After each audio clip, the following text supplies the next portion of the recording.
as a player. As a player, we know he comes with a different skill set. But again, throw that all away. Yeah, I mean, you talked about Kekes and you talked about Konate going into that Liverpool matchup.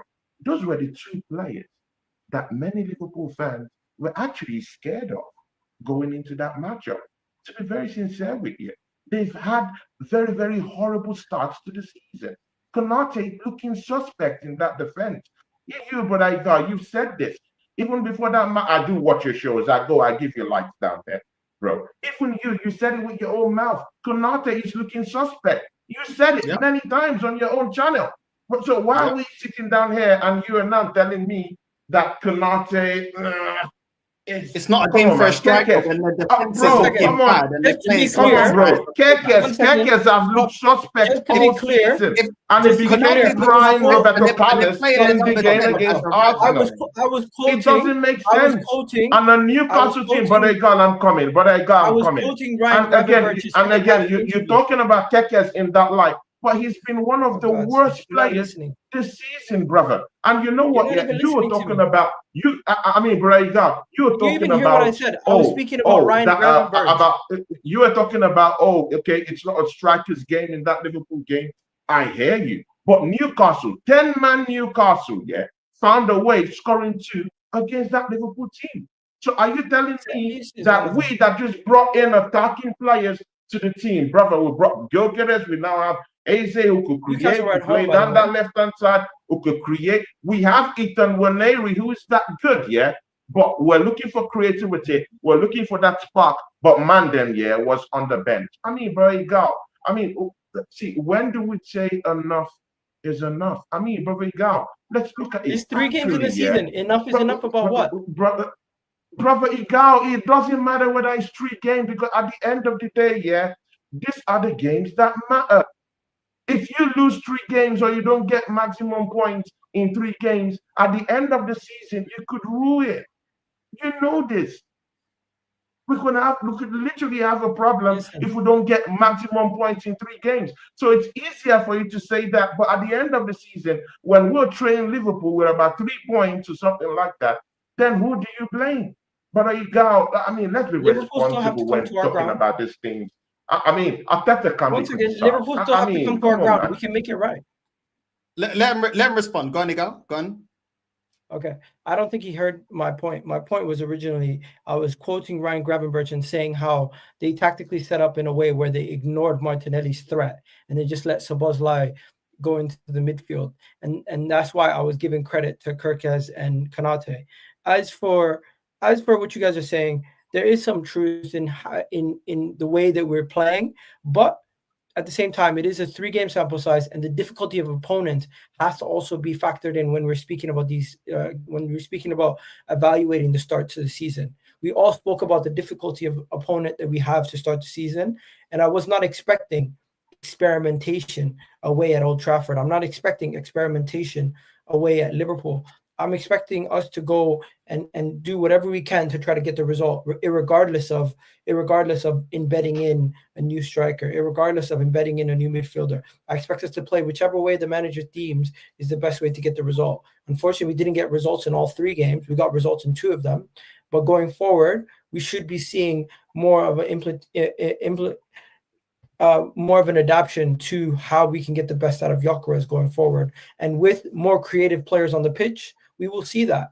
I think everyone needs to just sit back, relax. It's not something to be worried about 3 games into the season.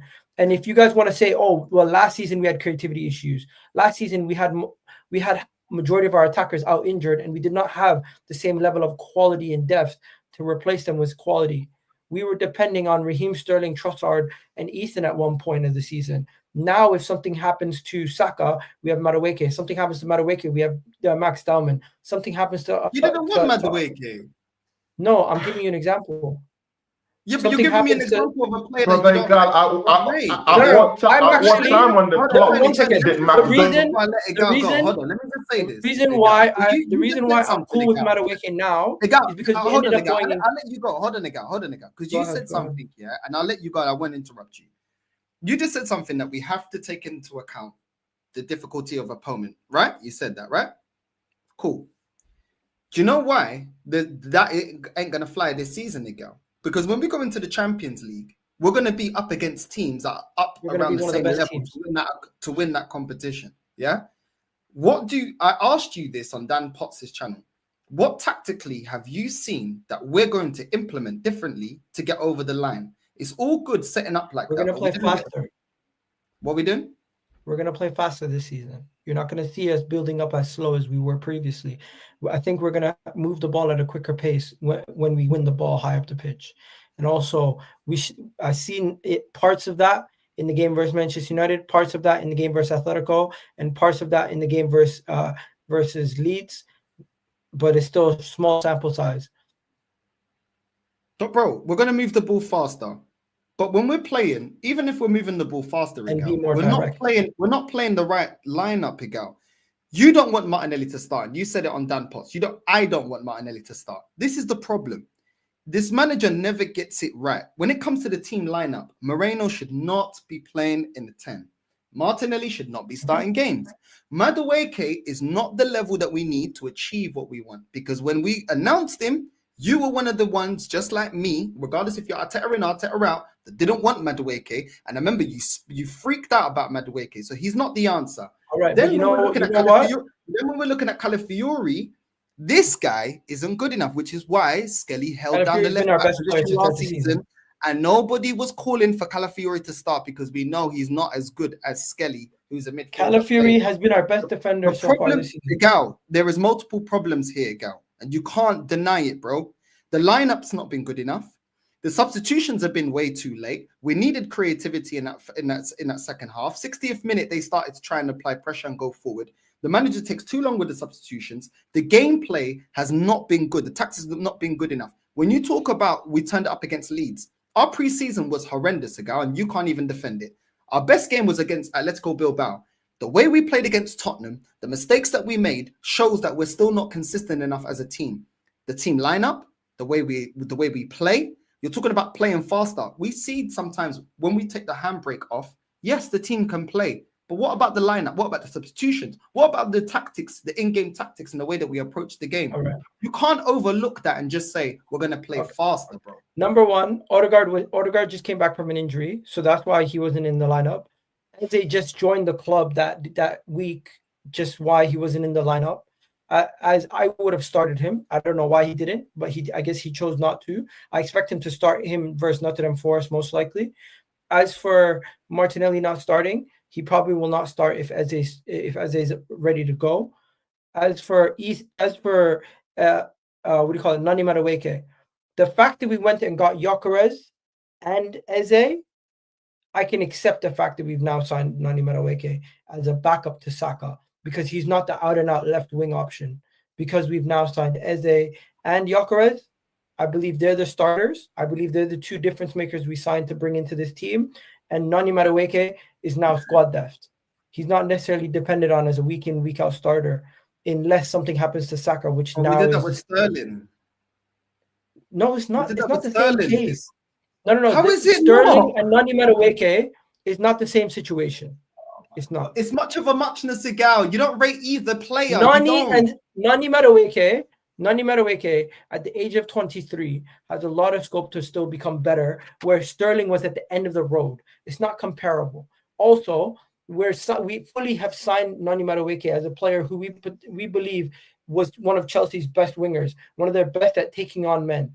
I don't no longer. You didn't rate him, Gal. Why'd you do this? No, I didn't. But the reason why I didn't rate him, because I did not trust the team to go out and also add Gyökeres and Eze on top of Nani Madueke. Now that they have gotten Gyökeres and Eze on top of Nani Madueke, it makes the Nani Madueke deal more acceptable. Because the reason why they moved so fast for Nani Madueke was because they were worried if they went and waited, that deal wouldn't have been there after they got Gyökeres and Eze over the line. Bro, did Sterling play next to Odegaard make him a better player? Did Sterling play next to Havertz make him a better player? Well, did Sterling play around? Did Sterling play around? Partey, bro, you know the quality of the player is not there, Gal. You know he's going to be Nani Madueke might impress you. Don't write somebody off at the age of 23. You writ him off straight away. What are you talking about? Because he's not being purchased as a starter. If he was being purchased as a starter, then I'll be concerned. But the fact that we have Bukayo Saka, the fact that we now have Eze, the fact that we now have Gyökeres, it is acceptable to go buy him as squad depth. And also, in the case of Saka getting injured, because he wasn't a starter? Was Lokonga a good player because he wasn't a starter? Was Fabio Vieira a good player because he wasn't a starter? Was Marquinhos a good player because he wasn't a starter? It's not the same. Yes, it is, because the quality of the player is not good enough. It's not the same. Lokonga and Fabio Vieira did not come from another Premier League team. Lokonga and Fabio Vieira were not other English internationals. Lokonga and Fabio Vieira were not guys who've already shown that they can help the team win trophies. Lokonga and these guys are not being purchased. We're being purchased as squad players, and people didn't lose their shit the same way they lost their shit about Nani, because they believed that if Nani was the only winger or attacking player we purchased outside of Gyökeres this window, I would be with you. I would be still up in arms. I'll still be pissed off. But the fact that Nani Madueke is in addition to Eze and Gyökeres, it makes the deal more acceptable. And now that we have an injury situation, off the back of his performance for Liverpool and in England, I don't think it's as bad as I originally thought. Personally, you man are telling us we need Calafiori to unlock Martinelli. Now we need the rest of the signings to unlock Madueke. Then we need Jesus. Nobody's saying we unlock Madueke. You're talking about something I never said. You're telling me it's more acceptable because we bought other players, which means that you're going to get the more out of Madueke. No, you're not. No, because you're not reliant on. Okay, understand.